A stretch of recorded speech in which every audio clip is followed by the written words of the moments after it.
इतना मैं आनंदित हूँ। इसीलिए उस युग को भगवान नाम दिए कृत युग, यानी सब कृतार्थ होंगे, कृतकृत्य होंगे, आनंदित होंगे। No sad, no sorrow, no depression, no thinkings, everything only just in our hand. ऐसे समय की ओर सत्य युग आता है। तो इसीलिए भगवान इस समय परिवर्तन का संकेत दे रहे हैं सूर्यदेव से। भविष्य मालिका को इसको हम विचार करेंगे। भविष्य मालिका में इसमें क्या लिखा है, इसका पंक्ति भी मैं गाता हूँ। 7 दिन जे अंधार बौल, सूर्य न होइबे देखा, श्रृगाल कुकुर घरे पशि जीवे, केही न पाइबे रक्षा। ये अच्युतानंद ने इसके बारे में लिखे। बोले जब सत्ययुग का आगमन होगा, भगवान की कृपा से धरती पर 7 दिन 7 रात अंधेरा होगा। सूर्यदेव उदय नहीं होंगे, चंद्रदेव उदय नहीं होंगे, धरती एक ब्लैक होल के अंदर रहेगा। तो उसी समय क्यों होगा, इसको भविष्य मालिका ने स्पष्ट किया। बोले इसलिए होगा ताकि अभी जो सूर्यदेव की जो प्रभाव है, जो प्रकाश है, बार बार एक्सप्लोजन हो रहा है। बहुत दिन हो गया सूर्यदेव काम कर रहे हैं। वो भी तो वहीं पर एक साइंस है, आध्यात्मिक साइंस काम कर रहा है। यहाँ हम जो साइंस में लोहे को मेल्ट कर रहे हैं, वहाँ भी ऐसे सारे धातु हैं और जिसमें बारंबार एक्सप्लोजन होता है और वहीं पर से ऊर्जा आता है, जो ऊर्जा धरती तक आता है, रोशनी। तो ये होते होते बहुत साल चल गया है। तो इसीलिए प्रभु शायद मेरे विचार में त्रेता युग, द्वापर युग, सत्ययुग, हर युग में भी ऐसे अंधेरा हुआ है 7 दिन 7 रात का। तो कलयुग में भी होगा।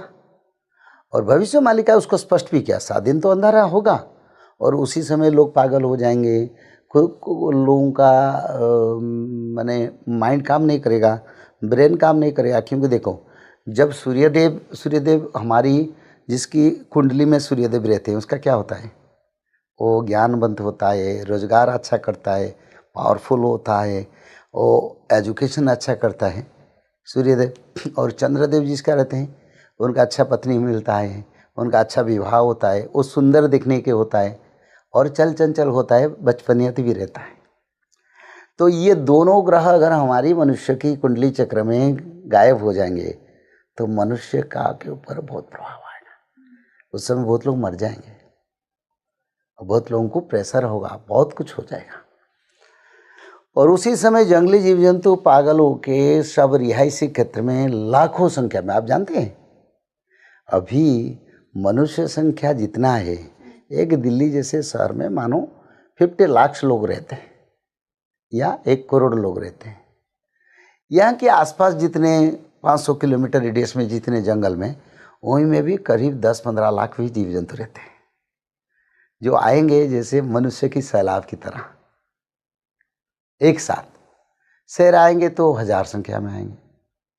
जंगली जीव जंतु, भालू जैसे बड़ा जिसको कहते हैं जो स्वार, जंगली स्वार, ऐसे 1000 संख्या में घुसेंगे, गांव में शहर में घुसेंगे, कहाँ को उसको कुछ पता नहीं। उस समय बहुत लोग मरेंगे और क्या होगा उसमें फल, उसको भी भविष्य मालिका में लिखा है। तो 7 दिन 7 रात भगवान महाविष्णु धरती के और 7 ब्रह्मांड के लिए, 7 ब्रह्मांड को, 7 ब्रह्मांड में सूर्यदेव उदय होते हैं।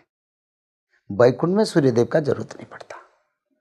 सूर्यदेव का रास्ता उदय होते हैं, वो ब्रह्मलोक तो भी आलोक जाता है, कैलाश को भी जाता है, स्वर्गलोक भी जाता है। एक ही सूर्य है जो इतने ब्रह्मांड को आलोकित करते हैं।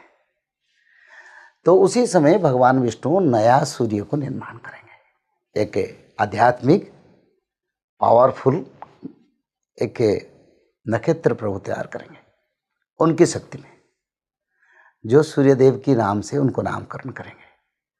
उसको प्रभु जीवन्यास करेंगे, उसको प्रभु एक प्रतिष्ठा करेंगे और करके मानव सभ्यता और सप्त ब्रह्मांड के लिए, कल्याण के लिए नया सूर्य आएंगे। तो रोशनी, इतना गर्मी नहीं होगा, 18, 20, 22 डिग्री टेम्परेचर होगा। ये मालिका शास्त्र में, भविष्य मालिका पुराण में लिखा है।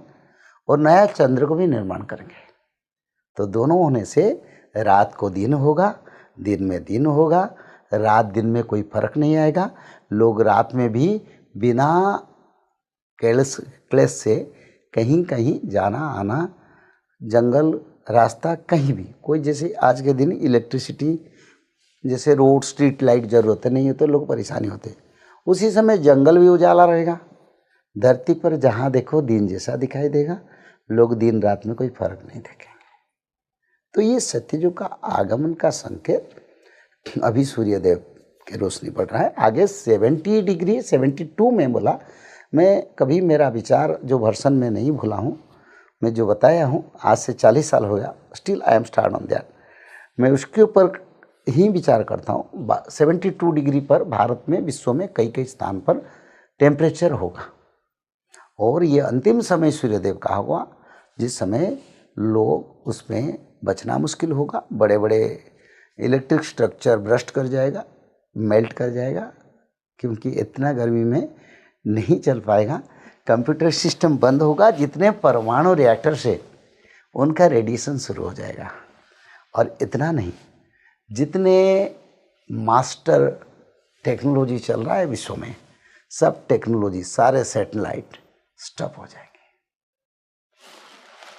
गुरुजी, लेकिन एक बात आप मुझे बताइए कि आपने कहा कि जब हम सतयुग की ओर जाएंगे तो बहुत सारी घटनाएं होंगी, लेकिन मैं जानना चाहूँगी कि आखिर सतयुग की शुरुआत होगी कहाँ से? सत्ययुग की शुरुआत मेरे विचार में, मैंने भागवत महापुराण पढ़ा हूँ। भागवत महापुराण में भक्ति देवी नारद महामुनि को बताए थे। जब मैंने महाराष्ट्र गया था तो मेरा बड़ा आदर हुआ, मेरे को सब सम्मान किए। भक्ति ज्ञान वैराग सभी मनुष्य में था और मेरे को बहुत सम्मान मिला।